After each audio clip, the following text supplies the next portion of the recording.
41e millénaire, l'impérium de l'humanité s'étend sur près d'1 million de mondes. Un empire titanesque, cimenté par la foi et la guerre. Des milliards de soldats se battent au nom de l'empereur Dieu dans une croisade éternelle contre les Xénos, les hérétiques et les traîtres des lointaines étoiles du halo jusqu'aux profondeurs du noyau galactique. Pourtant, derrière cette façade de puissance, l'impérium demeure une autorité sinistre et inflexible, où la moindre parcelle d'autonomie est considérée comme un privilège rare et fragile. Au cœur de son immense bureaucratie, l'administratum de l'Adeptus Terra supervise chaque vie, chaque ressource et chaque monde, étouffant toute velléité d'indépendance. Des siècles de guerres civiles, d'hérésies sanglantes et de rébellions ont façonné une structure paranoïaque, obsédée par le contrôle et par la certitude qu'un pouvoir trop libre mène toujours à la trahison. Pourtant, au sein même de cet empire qui tolère si peu la déviation, il existe une institution singulière, jouissant d'une autonomie presque totale, l'Adeptus Mechanicus. Ces agents en robe rouge apparaissent partout, des cathédrales planétaires au pont des vaisseaux de guerre, et leur influence s'étend bien au-delà de ce que l'Adeptus Terra contrôle. Ils gouvernent leur propre monde, règnent sans partage sur les forges de l'humanité et détiennent le monopole des infrastructures permettant à l'Impérium de mener sa guerre éternelle. Cette indépendance, héritée d'un pacte ancien, confère au Mechanicum un pouvoir inégalé.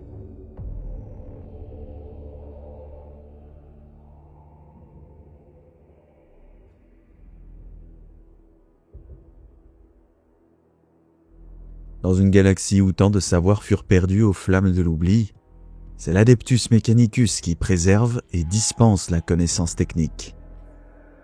Les technoprêtres, mi-hommes, mi-machines, veillent sur les secrets de la technologie impériale, qu'il s'agisse des plus humbles Vox, des réacteurs à plasma colossaux de vaisseaux spatiaux, ou même du trône d'or.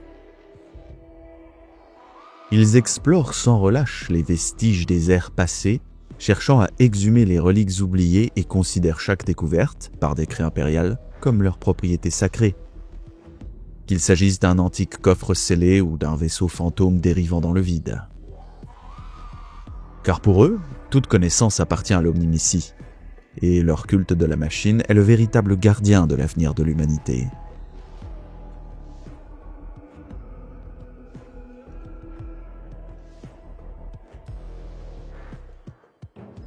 L'autorité de l'Adeptus Mechanicus en matière de technologie est incontestable.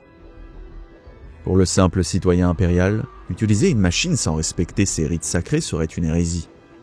Tout écart est perçu comme une offense à l'esprit de la machine, un affront susceptible de provoquer sa colère. Les technogures en robe rouge sont présents dans toutes les flottes, accompagnant les forces expéditionnaires de l'Impérium, tandis que les technoprêtres veillent sur les moteurs, les armes et les vaisseaux qui soutiennent l'effort de guerre. Les mondes forges, véritables citadelles industrielles, sont devenus des foyers incontournables de production et de commerce pour des secteurs entiers de la galaxie. Sous leurs dômes résonnent les hymnes aux dieux machines, tandis que les légions de titans et les cohortes de machines de guerre du Mechanicus sont mobilisées pour frapper les ennemis de l'humanité. Même l'Adeptus Astartes envoie ses initiés sur Mars afin qu'ils soient formés aux arcanes de la technologie et deviennent des Tech Marines. Sans l'Adeptus Mechanicus, l'Impérium s'effondrerait, privé de ses armes, de ses vaisseaux, de ses connaissances, de ses technologies et de ses fondations. Mais peut-être en raison de ce rôle central, l'autonomie du Mechanicus s'est érodée au fil des millénaires.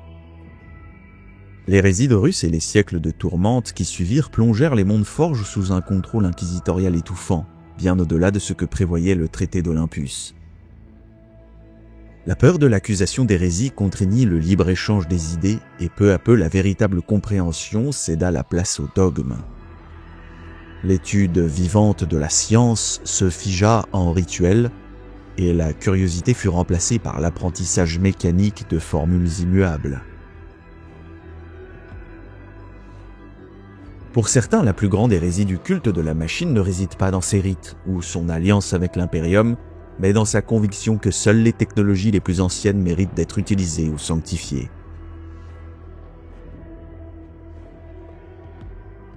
Les technoprêtres scrutent et cataloguent chaque fragment de savoir qu'ils exhument, mais face à une innovation véritable, leur réaction est souvent méfiante, voire hostile. Le progrès est perçu comme une menace, et l'adoration de la fonction a supplanté la compréhension de la structure. Ainsi, rares sont les individus au 41e millénaire capables d'approcher le génie tactique de leurs lointains ancêtres. Chaque siècle voit s'éteindre un peu plus de savoir, et ce qui fut jadis science devient mythe, légende ou superstition.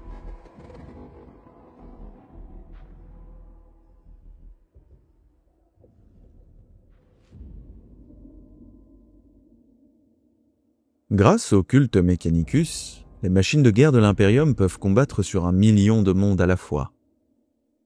Le nombre des fidèles de l'Omni-Messie est incalculable et son emprise sur la technologie se ressent jusque dans les moindres rouages de la guerre impériale. Des garnisons les plus reculées aux légions de machines divines. Partout où l'humanité lutte pour sa survie, l'ombre rouge de Mars est présente. Chaque arme brandie par les forces de l'Imperium provient des forges de l'Adeptus Mechanicus. C'est uniquement par l'assentiment du culte de la machine que des milliers de régiments blindés de l'Astra Militarum sillonnent les champs de bataille, que les flottes de la marine impériale portent les croisades à travers les étoiles, et que les frères de bataille de l'Adeptus Astartes s'abattent sur leurs ennemis, tels des météores vengeurs. Même l'empereur Dieu ne doit sa survie qu'au savoir ésotérique du Mechanicus, car seuls ses prêtres connaissent en partie les secrets du trône d'or, bien que ceci ne soit plus tout à fait vrai aujourd'hui. Conscients de leur rôle vital, ils revendiquent jalousement le monopole des armes les plus dévastatrices, des recherches les plus interdites et des actes les plus impitoyables.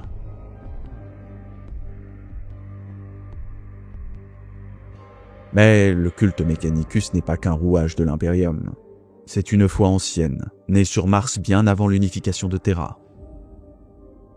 Coupés de l'humanité par les tempêtes warp de l'ère des luttes, les technocrates martiens en vinrent à vénérer la machine comme manifestation divine, et leur foi les soutint à travers les millénaires.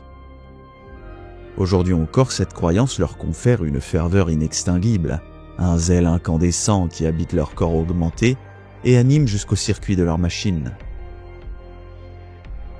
Leurs armées ne combattent pas seulement par devoir, elles livrent une croisade religieuse au nom de l'Omni-Messie.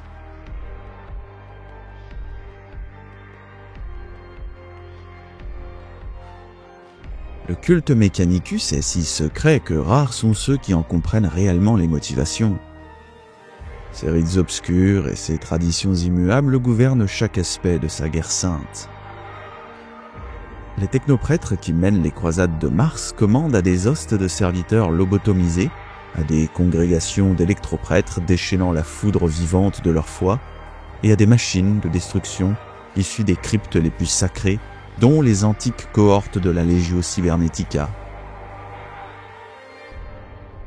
Ils peuvent invoquer des alliances oubliées, rappeler d'antiques serments ou libérer des armes si étranges qu'elles semblent blasphémer contre toute raison humaine.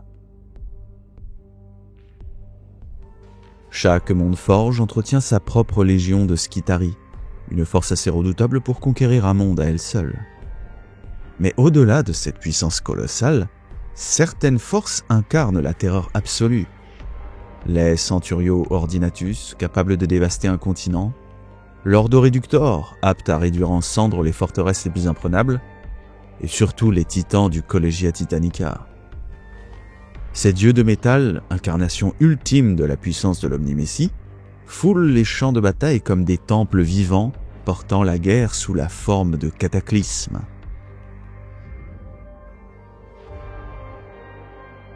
Les processions de guerre du culte Mechanicus sont des forêts de métal hérissées d'armes vivantes, chaque canon vibrant d'une impatience meurtrière, chaque machine avide de déchaîner sa fureur sanctifiée. Ce spectacle est à la fois grandiose et cauchemardesque. Cyborgs défigurés par leurs implants, silhouettes disloquées aux membres mécaniques grésillants, et prières binaires murmurées en une litanie incessante qui corrompt les nerfs de ceux qui ont le malheur d'écouter trop longtemps.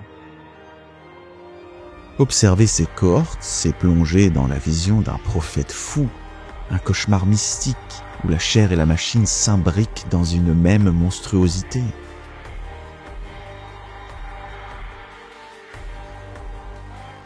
Malgré certaines excentricités visuelles, ces armées suivent des structures précises et immuables répandues sur tous les mondes forges. Chaque hoste est placé sous l'autorité d'un technoprêtre Dominus, figure de commandement qui orchestre la symphonie guerrière de ces machines. Autour de lui s'assemblent des légions de serviteurs lobotomisés, véritables pièces d'artillerie vivantes. Ces constructs conçus pour le combat et le sacrifice peuvent être remplacés sans effort et sont produits par milliers dans les bio-hangars du Mechanicus. Leur gaspillage est aussi banal qu'un Space Marine vidant son chargeur de bolter, car leur existence n'a d'autre valeur que leur fonction. Il n'en va pas de même pour les machines antiques de la Legio Cybernetica. Ces automates, reliques sacrées bénies par l'Omnimessie, sont déployés avec solennité par cohortes entières de manipules soigneusement organisées. Leur apparition attire les foules de fidèles parmi lesquels les fanatiques électroprêtres, silhouettes convulsées parcourues d'arcs de foudre vivantes.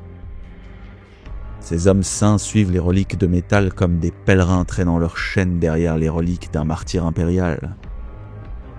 Ils invoquent la force motrice, troisième aspect de la sainte trinité du dieu-machine, et canalisent son énergie destructrice dans des éclairs incandescents capables de réduire les hérétiques en cendres.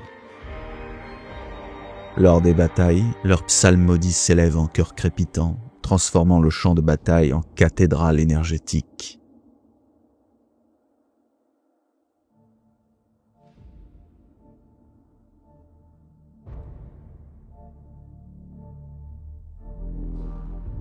Le savoir perdu des ancêtres du Mechanicum fut si prodigieux que leurs psaumes guerriers eux-mêmes contenaient des séquences binaires, des chaînes de programmes codés capables d'optimiser le rendement des guerriers et des automates.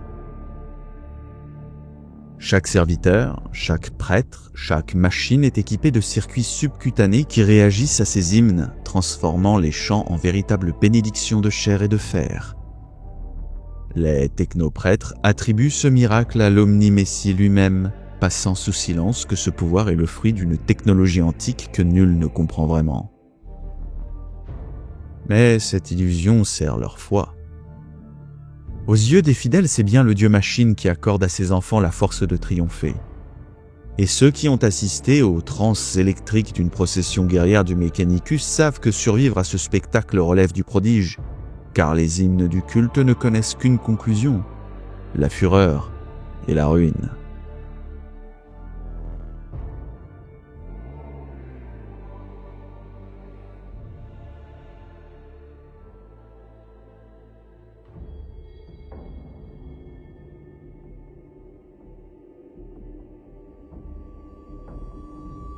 L'Imperium est un colosse fracturé, constitué de deux empires imbriqués, unis par une foi commune et divergente en l'empereur Dieu, mais aussi divisés par leur doctrine. Le Ministerum revendique l'âme des milliards d'individus qui vénèrent l'empereur comme le sauveur de l'humanité, tandis que l'Adeptus Mechanicus s'arroge les corps de ses fidèles au nom de l'Omnimessie, sans se soucier de leur salut spirituel.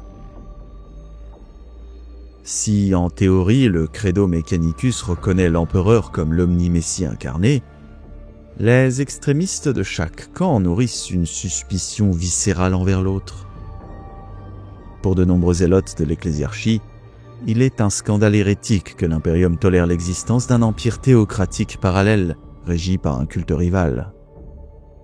Ce ressentiment donne parfois naissance à des renégats fanatiques, des prêtres dissimulant leur identité pour infiltrer les mondes forges. Animés par la conviction que l'empereur exige la conversion des âmes perdues, ils établissent des chapelles clandestines, des oratoires secrets et des temples camouflés dans les recoins des factoria titanesques. Là, au milieu des rugissements des forges et des prières binaires, ils enseignent en secret le credo impérial, offrant une flamme d'espoir aux masses d'ouvriers condamnés à une vie d'asservissement mécanique sous la férule des technoprêtres. Certains de ces prêtres insurrectionnels vont plus loin. Ils fomentent des cellules de fidèles endoctrinés dès l'enfance, agents dormants destinés à renverser la domination du culte Mechanicus.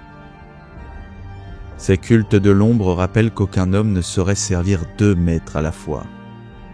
Ceux qui échouent à afficher leur dévotion à l'Omnimessie risquent la sanction immédiate. Les magos possèdent en effet le droit absolu de faire exécuter ou réduire en serviteurs lobotomisés quiconque manquerait à ces serments. Ainsi, ces dissidents doivent faire preuve d'une ruse consommée, mimant les rites du Mechanicus à la perfection pour masquer leur véritable allégeance. Ces individus troublés, écartelés entre deux dogmes incompatibles, paient leur foi d'une vie de peur et de dissimulation. Le poids d'un tel secret use leur esprit, et beaucoup recherchent un exutoire en acceptant des missions solitaires vers des mondes éloignés ou en rejoignant la suite d'un inquisiteur prêt à tolérer leur double identité. Car seule l'Inquisition, au croisement des pouvoirs du Ministorum et du Mechanicus, peut offrir un refuge précaire à ceux qui vivent en équilibre instable entre la machine et l'âme.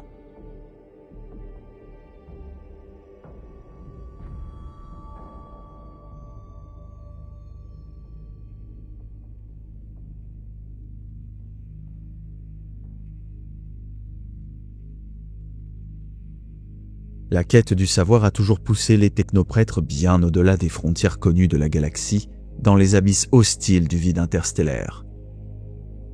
Les flottes explorators portent la responsabilité sacrée et périlleuse d'avancer là où aucune carte ne guide plus les pas de l'humanité, afin d'étudier, de cataloguer et, si nécessaire, de sécuriser données, reliques et artefacts oubliés. Les espaces sauvages regorgent de mystères, colonies humaines depuis longtemps coupées de l'Impérium, épaves titanesques dérivant dans le néant, ruines cyclopéennes d'empires disparus et dépôts de savoir enfouis par des civilisations oubliées. Ces flottes peuvent demeurer des siècles loin de leur monde forge natal, travaillant méthodiquement au sein d'un amas stellaire ou sondant une nébuleuse inhospitalière. Ce n'est que lorsqu'une découverte majeure, parfois un artefact si précieux qu'il peut changer le destin de secteurs entiers, vient justifier leur retour que les explorateurs rebroussent chemin. Bien plus souvent, une flotte explorateur se perd dans les ténèbres, engloutie par le vide. Son absence prolongée n'est remarquée qu'au terme de générations de silence, et il faut alors envoyer une autre flotte sur ses traces, des siècles plus tard, afin de répéter la quête, d'élucider son sort. Le vide profond est parsemé de périls innombrables. Xénos prédateurs, pirates renégats et hérétiques savent qu'une flotte explorateur transporte une cargaison inestimable de technologies et de données, et la traque comme un butin. Certaines colonies humaines redécouvertes rejettent avec violence l'autorité impériale, préférant leur indépendance ou vénérant des dieux païens qui les condamneraient aux flammes du Ministorum. Plus inquiétants encore sont les phénomènes inexplicables, tempêtes warp, anomalies gravitationnelles, réalités brisées, qui engloutissent navires et équipages dans des prisons éternelles.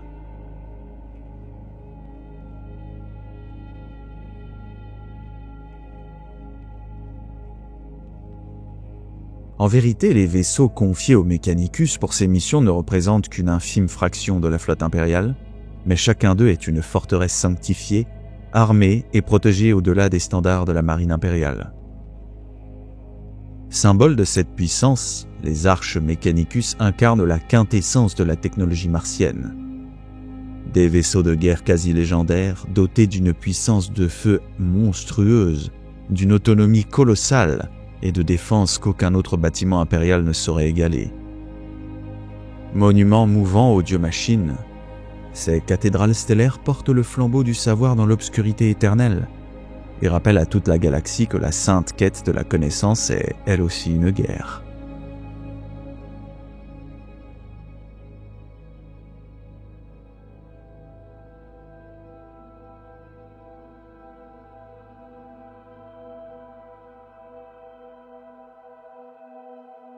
Bien avant que l'Imperium ne soit rêvé par l'Empereur, l'humanité s'était déjà élancée dans le vide interstellaire. Durant un âge d'or oublié, innombrables furent les mondes colonisés et des dizaines de cultures s'épanouirent dans les bras en spirale de la galaxie. Cet élan primordial est aujourd'hui connu au sein de l'Imperium sous le nom de Moyen-Âge technologique, et les légendes le décrivent comme une ère où l'ingéniosité de l'homme n'avait pas de limite. Tout commença par de longs convois de vaisseaux générationnels progressant à des vitesses supraluminiques. Mais lorsque les secrets du Warp furent percés, la progression se transforma en déferlante. L'espèce humaine, jadis confinée à une seule sphère, se répandit comme une marée dans l'océan galactique. Ces pionniers terraformèrent des mondes entiers, érigeant des merveilles dont certaines subsistent encore, éparpillées dans l'Imperium actuel comme les ruines d'une gloire passée. Pourtant, la plupart des réalisations de cette époque furent anéanties durant l'ère des luttes, lorsque l'humanité sombra dans la guerre civile et la désolation.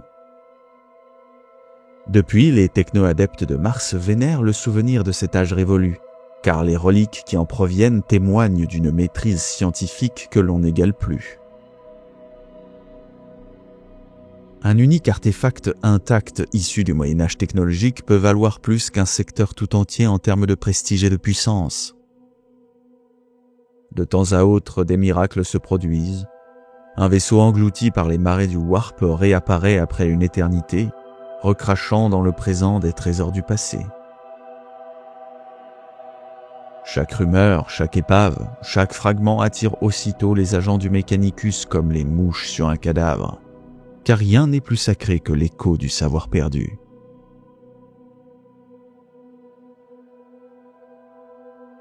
Parmi les plus grands héritages de cette époque, nul n'égale celui des schémas de construction standardisés, SCS. Ces matrices de savoir représentaient la clé de voûte de l'expansion humaine. De vastes banques de données permettant d'adapter la production technologique à n'importe quelle condition planétaire. Grâce à elles, les colons pouvaient édifier en quelques années des réacteurs à plasma, des machines agricoles, des systèmes d'armement ou même des cités entières. Ces gabarits incarnaient l'autonomie, l'ingéniosité et la pérennité d'une humanité triomphante. Hélas, la plupart de ces plans furent perdus dans la tourmente des âges, et chaque fragment redécouvert est désormais un trésor inestimable, confisqué aussitôt par l'Adeptus Mechanicus et sanctifié dans ses archives interdites. Car dans l'ombre de l'Imperium, savoir et pouvoir sont indissociables, et les SCS demeurent la plus pure manifestation de ce credo, la trace tangible d'une humanité qui, un jour, avait véritablement dominé la galaxie.